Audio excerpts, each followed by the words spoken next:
Welcome to Suman TV. ఢిల్లీలో కూర్చొని ఏపీతో చెస్సాడుతోంది BJP party. ఇంకా చెప్పాలి అంటే కేంద్రం.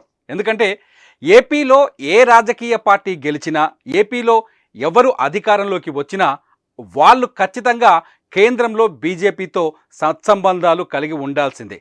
ఇంతకాలం జరిగింది కూడా అదే.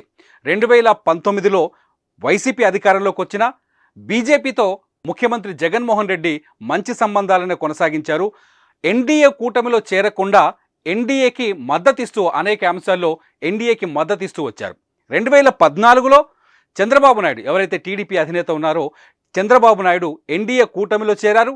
సిఎంఆర్ ఫ్యామిలీ మాల్ ఇప్పుడు మన కేపీహెచ్బీలో ఫిబ్రవరి 10వ తేదీన ప్రముఖ నటి శ్రీలీల గారిచే ఘన ప్రారంభం. ఆంధ్రప్రదేశ్లో బీజేపీ, టీడీపీ, జనసేన కలిసి ఎన్నికల్లో దిగారు. 2014లో విజయం సాధించారు. అంటే టీడీపీ గెలిచినా బీజేపీతో పొత్తులో ఉంది, వైసీపీ గెలిచినా బీజేపీ తన వైపే తిప్పుకుంది వైసీపీ మద్దతుని. ఈసారి కూడా 2024 ఎన్నికల్లో ఏం జరగబోతుంది అనేది ఇప్పుడు ఆసక్తికరంగా మారుతోంది. నిజానికి ఆంధ్రప్రదేశ్లో బీజేపీకి ఓటు బ్యాంక్ లేదు. తెలంగాణతో పోలిస్తే ఆంధ్రప్రదేశ్లో బీజేపీ చాలా బలహీనంగా కనిపిస్తుంది. కానీ ఆంధ్రప్రదేశ్లో ఉన్న అన్ని రాజకీయ పార్టీలు బీజేపీ గుప్పెట్లో ఉన్నాయనే చర్చ ఎప్పటి నుంచో రాజకీయ వర్గాల్లో కొనసాగుతోంది. కాంగ్రెస్కు సంబంధించిన ఒక కీలక నేత కొద్ది రోజుల క్రితం ఒక ముఖ్యమైన కామెంట్ చేశారు. చాలా ఇంట్రెస్టింగ్ కామెంట్ ఏంటంటే, ఆంధ్రప్రదేశ్లో ఎవరు గెలిచినా అక్కడ అధికారంలో ఉన్నది మాత్రం బీజేపీ అని చెప్పేసి ఒక కామెంట్ చేశారు. ఇది రాజకీయంగా చర్చ నడుస్తున్న తరుణంలో ఇప్పటి రాజకీయ ముఖ చిత్రాన్ని దానికి అప్లై చేస్తే చాలా ఇంట్రెస్టింగ్గా కనిపిస్తోంది. ఎప్పుడైతే ఆంధ్రప్రదేశ్లో ఎలక్షన్స్ వేడి మొదలైందో, పొత్తులు మొదలయ్యాయో, పొత్తుల సీట్ల పంపకాల పరిస్థితులు దగ్గర పడుతున్నాయో, అప్పటి నుంచి ప్రతి రాజకీయ పార్టీ ఢిల్లీకి పయనమవుతుంది. ఇప్పటికే పొత్తులో ఉన్న జనసేన, టీడీపీ వరుసగా ఢిల్లీ ప్రయాణం చేసింది. మాజీ ముఖ్యమంత్రి, టీడీపీ అధినేత చంద్రబాబు నాయుడు ఢిల్లీకి వెళ్ళి అమిత్ షాతో మాట్లాడారు. ఇంకా చెప్పాలి అంటే అమిత్ షానే చంద్రబాబు నాయుడిని పిలిపించుకొని మాట్లాడినట్టుగా తెలుస్తోంది.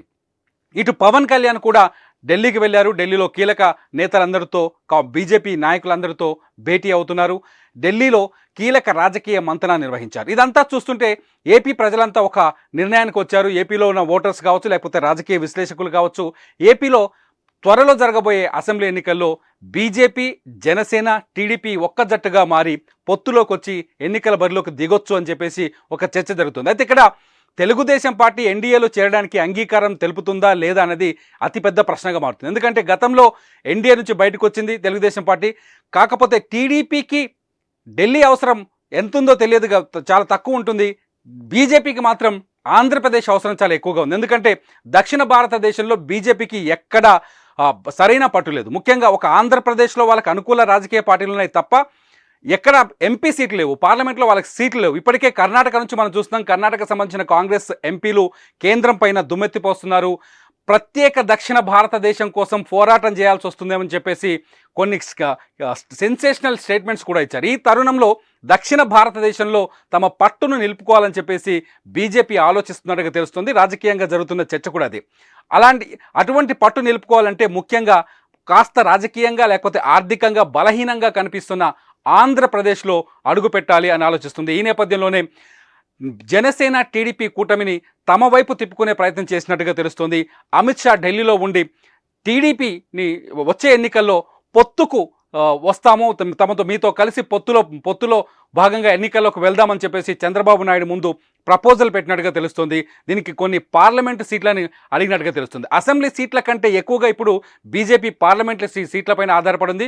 ఎక్కువ సీట్లని పార్లమెంట్ సీట్లనే అడిగినట్టుగా తెలుస్తుంది. ఈ చర్చ ఎంతవరకు వస్తుందనేది చెప్పలేము. ఎందుకంటే చంద్రబాబు నాయుడు ఢిల్లీకి వెళ్ళొచ్చిన తర్వాత, పార్టీతో సమావేశమైన తర్వాత, పార్టీలో నా నాయకులతో చర్చించిన తర్వాత నిర్ణయాన్ని ప్రకటిస్తామని కూడా చెప్పినట్టుగా సమాచారం ఉంది. ఇకపోతే ఎప్పుడైతే చంద్రబాబు, పవన్ కళ్యాణ్ ఢిల్లీకి వెళ్ళొచ్చారో ఇప్పుడు వైఎస్ జగన్మోహన్ రెడ్డి కూడా ఢిల్లీకి వెళ్ళారు. నిన్న సాయంత్రం ఆయన ఢిల్లీకి వెళ్ళి కొద్దిసేపటి క్రితమే పార్లమెంట్ హాల్లో ప్రధానమంత్రితో భేటీ అయ్యారు.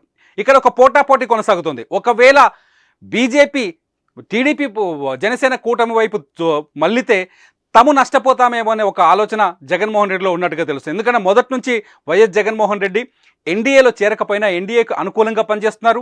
ఎన్డీఏ ప్రభుత్వం తీసుకొచ్చిన విధానాలకి మద్దతు ప్రకటిస్తున్నారు. ఎన్డీఏ ఎటువంటి చట్టాలు చేసినా చట్టాలకి చట్టసభల్లో మద్దతు ఇస్తూ వస్తున్నారు. రాష్ట్రపతి ఎన్నికల్లో ఎన్డీఏకే మద్దతు ఇచ్చారు. కశ్మీర్ విషయంలో ఎన్డీఏకే మద్దతు ఇచ్చారు. చాలా విషయాల్లో ఎన్డీఏకి అనుకూలంగా వెళ్తున్నారు జగన్మోహన్ రెడ్డి. ఈ నేపథ్యంలో ఒకవేళ బీజేపీ పొత్తు పెట్టుకుంటే రాష్ట్రంలో బీజేపీ వైసీపీకి శత్రువుగా మారుతుంది. ఎన్నికల్లో బీజేపీకి వ్యతిరేకంగా వ్యవహారాలు చేయాల్సిన అవసరం ఉంటుంది. అది ఆంధ్రప్రదేశ్ కావచ్చు, లేకపోతే వైసీపీకి కావచ్చు, నష్టమనే ధోరణిలో జగన్మోహన్ రెడ్డి కూడా ఉన్నట్టుగా తెలుస్తుంది. ఈ నేపథ్యంలోనే ఇవాళ ప్రధానమంత్రితో అంటే ఆంధ్రప్రదేశ్కి రావాల్సిన పెండింగ్ నిధుల లిస్టు లేకపోతే నిధుల కోసమని అధికారికంగా ప్రకటన చెప్పినప్పటికీ కూడా జరిగిన చర్చ అంతా ఎన్నికల మీదే జరుగుంటుంది. జరిగిన చర్చ అంతా రాజకీయ వ్యవహారాల మీదే జరుగుంటుందని చెప్పేసి ఒక విశ్లేషణ తెరపైకి వస్తుంది.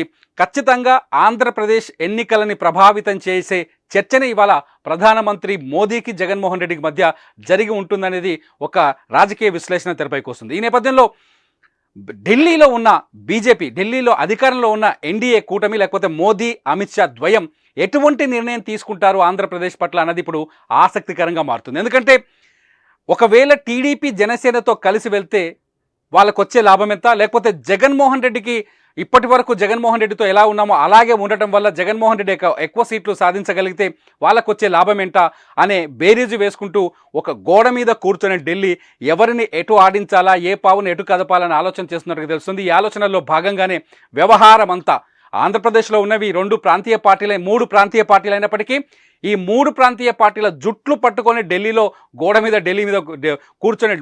కూర్చొని ఢిల్లీ గేమ్ ఆడుతుందనే ఒక చర్చ మాత్రం ఏపీలో కొనసాగుతుంది.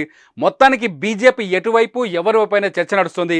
ఇవాళ జగన్మోహన్ రెడ్డితో ప్రధాని మోదీ ఏం చర్చించారు, ఏం చేయబోతున్నారు జగన్మోహన్ రెడ్డి అనేది కూడా ఆసక్తికరంగా మారుతుంది. నిజానికి ఆంధ్రప్రదేశ్ని ప్రత్యేక రాష్ట్రంగా ఏర్పాటు చేసిన తర్వాత ఏపీకి 3 కీలకమైన హామీలు ఇచ్చింది అప్పటి కేంద్ర ప్రభుత్వం. అప్పుడు యూపీఏ ప్రభుత్వం ఉంది. మన్మోహన్ సింగ్ సర్కార్ 2 రాష్ట్రాలను విభజించేటప్పుడు తెలంగాణ విషయంలో ఎవరైతే పోలవరం ముంపు మండలాలు ఉన్నాయో పోలవరం ముంపు మండలాన్ని ఆంధ్రప్రదేశ్లో కలిపింది. బీజేపీ అధికారంలోకి రాగానే మొట్టమొదటి నిర్ణయం కూడా ముంపు మండలాన్ని ఏపీలో కలుపుతూ నిర్ణయం తీసుకుంది. కాకపోతే ప్రధానమైన కీలకమైన హామీలు ఏంటి అంటే ప్రత్యేక హోదా ఇస్తామని చెప్పేసి విభజన హామీలో ఒక కీలకమైన హామీ ఇచ్చింది. ఆ తర్వాత ప్రత్యేక హోదాని పట్టించుకోవడం మానేసింది కేంద్రం. ఆ తర్వాత రెండోది వచ్చేసి పోలవరం ప్రాజెక్ట్ని పూర్తి చేస్తామన్నారు. ఇంతవరకు పోలవరం ప్రాజెక్టు పూర్తి కానేలేదు. మూడోది వచ్చేసి విశాఖలో రైల్వే జోన్ ఏర్పాటు చేస్తామన్నారు. ఇంతవరకు రైల్వే జోన్ పైన పావు అడుగు ఒక్కటి కూడా ముందుకు కదలేదు. ఈ 3 హామీలని నెరవేర్చకపోవటం వల్ల ఆంధ్రప్రదేశ్ కూడా వెనకబాటుకు గురవుతుంది. నిజంగా చెప్పండి అభివృద్ధిలో తెలంగాణతో పోలిస్తే కాస్త వెనకడిగే ఉంది. ఈ నేపథ్యంలో ఈ 3 హామీలు ఎవరు సాధించగలుగుతారో వాళ్ళ వైపే ప్రజల మద్దతు ఎక్కువగా ఉండే ఛాన్సెస్ ఉన్నట్టు రాజకీయ విశ్లేషకులు చెప్తున్నారు. ఈ తరుణంలో ఢిల్లీ తీసుకోబోయే నిర్ణయాలు, ఎన్డీఏ కూటమి తీసుకోబోయే నిర్ణయాలు, లేకపోతే మోదీ తీసుకోబోయే నిర్ణయాలు ఆంధ్రప్రదేశ్ పైన చాలా కీలకంగా మారబోతున్నాయి. జగన్మోహన్ రెడ్డి వైపు వస్తారా ప్రధాని మోదీ, కేంద్రంలోని బీజేపీ, లేకపోతే టీడీపీ జనసేన వైపు వస్తారా అన్నది ఇప్పుడు ఆసక్తికరంగా మారింది. ఢిల్లీ తీసుకోబోయే ఈ నిర్ణయం ఏపీ భవిష్యత్తుని నిర్ణయించే అవకాశం కనిపిస్తోంది.